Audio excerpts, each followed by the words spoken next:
আচ্ছা, আমাকে অনেকেই বলেছো আগের দুটো পুজোর যে ব্লগ দিয়েছিলাম জেঠিমা প্রশ্ন করেছিলেন উত্তর দিয়ে, তার সাথে লিঙ্ক করে আমাকে প্রচুর প্রশ্ন পেয়েছি যে এখানকার পুজো আর কলকাতার পুজোর মধ্যে ডিফারেন্স কি।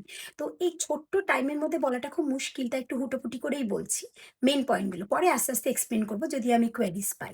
তো প্রথম জিনিস যেটা হচ্ছে যে এখানে কিন্তু আউটডোর পুজো as such হয় না। মন্দির যেগুলো, মন্দির প্রাঙ্গণে যে জায়গাটা সেটা অনেক সময় ত্রিপাল খাটিয়ে পুজো করা হয়, কিন্তু বেশিরভাগ যে উইকেন্ডে পুজোগুলো সেগুলো কিন্তু কোনো কমিউনিটি সেন্টার, কোনো স্কুল বা কোনো হাই স্কুল ভাড়া করে করতে হয়, কারণ প্রচুর পারমিশনস এর ব্যাপার আছে, রেস্ট্রিকশনস আছে। তার আর উইকেন্ডে কেন পুজো হয় এটাও প্রশ্ন এসেছিল, কারণ হচ্ছে উইকেন্ডে ছুটি পাওয়া যায়। হ্যাঁ, ছুটি থাকে সবার, কারণ এখানে তো লেবার বা আলাদা কোনো এজেন্সি নেই যারা পুজোটাকে অর্গানাইজ করে, কোনো কমিটি করে বা কোনো অর্গানাইজেশন করে, তারা একসাথে মিলে ছুটির টাইমটা পায়। আচ্ছা, পুজো কিন্তু আ মন্দিরেও হয়। সেটা কিন্তু একদম দিনক্ষণ মেপে, নক্ষত্র মেপে। সেটা কিন্তু এভরিডে হয়। তার জন্য আরেকটা যেটা ডিফারেন্স, সেটা হচ্ছে ছুটি অ্যারেঞ্জ করতে হয়। কারণ উইকডেজ এ হয়, ছুটি তো পাওয়া যায় না এখানে সেভাবে। পুজোর ছুটি তো নেই এখানে। তো ছুটিটাও কিন্তু প্রায় ১ বছর আগে থেকে প্ল্যান করে রাখতে হয় যে কিভাবে, কোন দিন কিভাবে করব। সেজন্য শিডিউলটাও অনেক আগে আমরা পেয়ে যাই যে কোন মন্দিরে কি কোন দিন পুজো, কোথায় কি পুজো। হুম? আরেকটা প্রশ্ন ছিল যে এখানে পুজোর অ্যারেঞ্জমেন্ট কে করে? কমিটির যারা আছেন সদস্য বা মেম্বার্স বা সেক্রেটারি যে পজিশনে তারাই অ্যারেঞ্জ করেন, এবং আমরা যারা ধরুন মেম্বার ওখানকার আমরা হেল্প করি। এইভাবেই পুজোটা হয়। মন্দিরের পুজোও তাই, যেকোনো প্রাইভেট যে পুজোগুলো হয় সেগুলো সেম। আরেকটা প্রশ্ন আ ছিল আরকি যে অ্যা এখানে যে কালচারাল প্রোগ্রামের কথা আমি বলেছিলাম যে আমি শেখাবো আমার পরবর্তী প্রজন্মকে, সেটা কিন্তু এখানে খুব ইম্পোর্টেন্ট। প্রচুর অর্গানাইজেশন আছে যারা নাচ শেখান, গান শেখান, আবৃত্তি শেখান, খুব ভালো। তারা পারফর্ম করেন। ইন্ডিভিজুয়াল ডান্সার্স আছে যারা পারফর্ম করে, আ গ্রুপস আছে যারা পারফর্ম করে। আমি করেছি একটাতে। হ্যাঁ, আমার বান্ধবীর সাথে মিলে আমার ছেলেকে নিয়ে। এবারও খুব ইচ্ছে আছে করার, হয়তো করব। সেই পারফরম্যান্স এর প্রিপারেশন গুলো শেয়ার করব পারলে। তো প্রচন্ড একটা কালচারালি রিচ একটা এনভায়রনমেন্ট এই পুজোর টাইমটা। তো সেটাও কিন্তু খুব ভালো লাগে। একদম পাড়ার মতো, কমার্শিয়াল নয়। মানে থিম পুজোর মতো না। যখন আমরা কলকাতায় একটা পার্ট তো থিম পুজো, একটা পাড়ার পুজো। এটা পাড়ার পুজোর মতো। আরেকটা ডিফারেন্স হচ্ছে পুজোর শপিং বলে আলাদা করে এখানে যে বিশাল কিছু আমি করেছি তা নয়। বেশিরভাগই আমার ৩-৪ বছর আগে এনে রাখা জিনিসপত্র।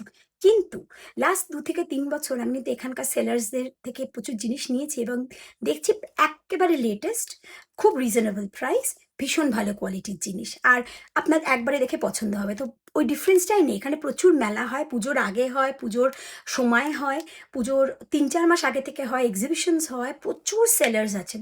মারাত্মক ভালো। মানে এখানে আপনার কোনো কিছুর অভাব নেই। আলতা থেকে, সিঁদুর থেকে, আপনি শাঁখাপলা থেকে আরম্ভ করে যা বাঙালিদের লাগে এভরিথিং, জামা, কাপড়, জুয়েলারি এভরিথিং পেয়ে যাবেন।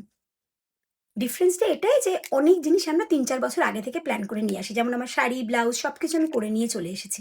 হ্যাঁ, কারণ এতটা আইডিয়া ছিল না যে এত কিছু এভেইলেবল হবে কিনা। বাচ্চার পাঞ্জাবি থেকে আরম্ভ করে সবকিছু নিয়ে চলে এসেছি। এইটা মানে ওই দিনে মানে ১ মাস আগে গিয়ে কেনাকাটিটা আমার ক্ষেত্রে হয়নি এখনো অব্দি। একটা মেজর পার্ট খাওয়া-দাওয়া। তো ডিফারেন্সটা যেটা ছিল, বস্টন থাকতে আমি বলছি, যেহেতু আমরা কুইন্সিতে থাকতাম। বাঙালি খাবার এক্কেবারেই মানে খুব কম পাওয়া যেত। একটা স্পেশাল জায়গা ছিল নিউ জার্সিতে, ওই অনেকটা ড্রাইভ করে গিয়ে খাবার আনতে হতো। এখানে সেটা নেই। এখানে প্রচুর এভেইলেবল। যেমন রেস্টুরেন্টস আছে বাঙালি দারুণ, তেমনি হোম কুকস আছেন। প্রচুর। মানে যদি কেউ কানাডায় থাকেন এবং জানতে চান টরন্টো এরিয়াতে বা ধরুন জিটিএ বা তার বাইরেও থাকেন, আমি কিছুজনকে জানি যাদের থেকে আমি সার্ভিসেস নিয়েছি। আমি শেয়ার করতে পারি, আমাকে জানাবেন।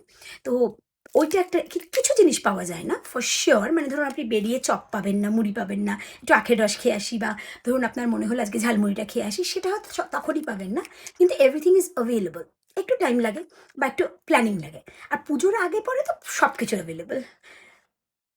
আরেকটা মেজর ডিফারেন্স হচ্ছে ওখানে যেমন পুজোর সময়টা আড্ডা মানে বাইরে রাত জেগে ঠাকুর দেখার যে ব্যাপারটা, সেটা হয়তো এখানে অতটা করতে পারি না আমরা। কারণ ছুটির ব্যাপার থাকে, যেটা আগে বলেছি। কিন্তু আমাদেরও কিন্তু আ এখানে ঠাকুর মানে সেই সুন্দর করে সাজানো প্যান্ডেল আমরা দেখতে যাই। হ্যাঁ, টাইম অত রাত অব্দি ঘোরার এখানে প্রভিশন হয় না। কারণ পুজোগুলো তার আগে গুটিয়ে নেওয়া হয়। কারণ অনেকগুলো কাজ থাকে, এখন পরের দিন সব কাজ আবার নিজেদের করতে হবে স্ক্র্যাচ থেকে এভরিথিং, সব নিয়ম মেনে। তো সেইজন্য একটা টাইম লিমিট থাকে। এটা একটা ডিফারেন্স বলতে পারেন। এখানে একটা টাইমে যেতে হয়, ওখানে আনলিমিটেড। আমরা রাতে ২টো ৩টে অব্দিও ঘুরেছি পুজোর সময়, সেটা। আরেকটা যেটা আমার এখানে ভালো লাগে পুজোয় সেটা হচ্ছে এই ঘরোয়া ব্যাপারটা। মানে যেমন আমরা পাড়ায় পুজো করতাম না? ধরুন আমি ফল কেটে দিচ্ছি, হ্যাঁ? জেঠিমা পুজোর থালাটা সাজিয়ে দিচ্ছেন, কেউ পদ্মফুলটা খুলছেন। এই ব্যাপারটা এখানে আছে। যেমন হয় ধরুন আমরা কোনো পুজোয় গেছি এবং সেখানে গিয়ে আমরা অ্যাজ আ গেস্ট মানে আমি মেম্বার নই বা কিছু নই। কিন্তু ধরুন একজন এসে বলল, "তুমি কি একটু এটা করে দিতে পারবে? বা এটা একটু করে দাও তো।" আমরা খুব স্বাচ্ছন্দ্যে সেটা করি। খুব ভালো লাগে যে কেউ আমাদের এসে ইনভলভ করছে তাতে। তো সেই জিনিসটা কিন্তু খুব সুন্দর এখানে। একদম সেই পাড়ার ঘরোয়া পরিবেশটা আমরা পাই। আর সবথেকে মেজর একটা জিনিস যেটা আমাদের বাচ্চারা কিন্তু খুব ভালো শিখছে, এভরিথিং কালচারাল প্রোগ্রামে যেমন পার্টিসিপেট করছে, গান, নাচ, আঁকা, আবৃত্তি সব করছে, সবকিছু থাকে। সেকেন্ড হচ্ছে ওরা জানছে যে আমাদের ঠাকুর দেবতা, আমাদের পুজোটা কেন হচ্ছে, এসেন্সটা কি? যদি ঠাকুর দেবতা নাও মানে ওরা স্পিরিটটাকে তো জানছে, জিনিসটা কি, ফেস্টিভিটিটা কেন হচ্ছে, সেটাও খুব ইম্পোর্টেন্ট। সেটাও কিন্তু এখানে পাওয়া যায়। এখানে প্রচুর সেলার্স আছেন যারা কিন্তু দারুণ, দারুণ জামাকাপড়, জুয়েলারি, অ্যাক্সেসরি এক্কেবারে লেটেস্ট, রিজনেবল দাম এবং আপনি সময়সীমার মধ্যে পেয়ে যাবেন। এবং ইউএসএ সেলার্সরা আছেন যারা কিন্তু কানাডায় শিপ করে। তো আমি অনেকের থেকে নিয়েছি। তো তাদের রেফারেন্স আপনারা চাইলে আমি দিতে পারি। এটা কিন্তু কোনো পেইড প্রমোশন না by the way, just helping another fellow creator বা ফেলো স্মল বিজনেস। তো যদি আপনারা চান আমি দিতে পারি। প্লাস আপনারা এখানে যদি সার্চ করেন প্রচুর এক্সিবিশনস পাবেন। শুধু আমি কিন্তু টরন্টোর কথা বলছি না। যেকোনো কানাডার যেকোনো জায়গায় আপনি সেটা পাবেন এবং ইউএসএ তে পাবেন। আমার এক বান্ধবী আছে যার থেকে আমি ইউএসএ থেকে প্রচুর জিনিস একটা টাইমে কিনেছি, এখনো কিনি। তো সেও কিন্তু শিপিং করে কানাডায়। এখানে আমার প্রচুর বন্ধুরা আছে যারা সেই কাজটা করছে। তো উম যদি আপনাদের মনে হয় দেশ থেকে আনতে পারেননি, সব এখানে পাবেন। দাম কিন্তু ভীষণ রিজনেবল। যেটা আমাদের একটা ব্যাপার থাকে না বিশাল দাম, সেটা কিন্তু নয়। খুব রিজনেবল দাম।